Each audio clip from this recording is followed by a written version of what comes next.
tourner vers un acteur breton qui, lui, ne rêve que d'entreprendre et d'avancer en direct de nos locaux brestois.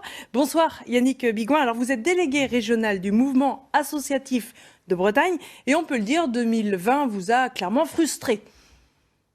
Bonsoir. Oui, effectivement, 2020 est une année tellement particulière pour tout le secteur associatif, les 80 000 associations bretonnes, les 600 000 bénévoles, les 100 000 salariés qui ont tellement envie de faire ensemble que voilà, il y a beaucoup de frustration, mais pas de découragement encore. On continue à avancer. Concrètement, déjà pour finir sur 2020, la conséquence est directe sur les finances notamment.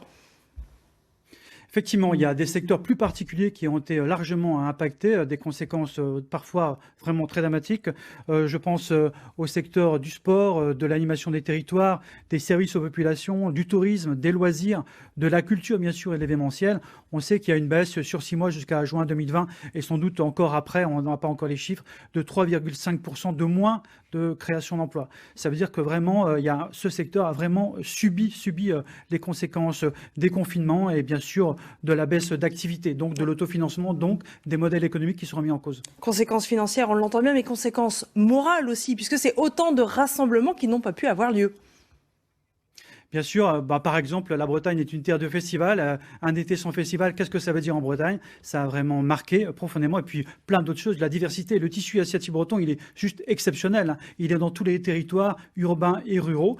Et de fait, il nous manque de nous réunir, nous Bretons, comme toute la population française. Il nous manque de faire ensemble. Mais on va continuer et on arrivera à surmonter cette épreuve. Alors justement, on est début janvier, je vous souhaite une meilleure année. Qu'est-ce qu'on peut vous souhaiter? Évidemment d'être déconfiné et de pouvoir de nouveau vous rassembler?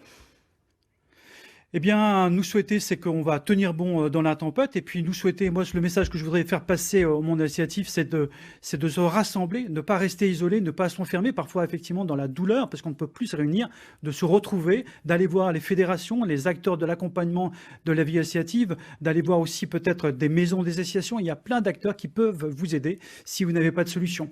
Et puis après, ne pas hésiter non plus à aller voir les pouvoirs publics. Et aujourd'hui, il y a plusieurs opérations, dispositifs qui sont mis en place par le conseil régional, par parfois les collectivités locales, les comités de communes par exemple. Et là aussi, il faut pouvoir se faire aider pour pouvoir affronter la tempête et redémarrer encore cette année 2021. Et on va recommencer, reprendre du poil de la bête et refaire de belles activités et reforger encore plus le tissu associatif breton. Tissu effectivement social très important et crucial en cette période de crise sanitaire. Oui, particulièrement, effectivement, faire ensemble, c'est juste essentiel. Une association de loi 1901, une association qui fait des choses, pas pour de l'argent, pas pour rémunérer du capital, sans actionnaire, mais elle peut faire énormément de choses. Et on le sait en Bretagne, elle a fondé ce territoire fortement. Merci. Avec d'autres structures. Merci beaucoup Yannick Bigouin pour toutes ces ondes positives. On vous souhaite encore une fois une bonne année, meilleure année.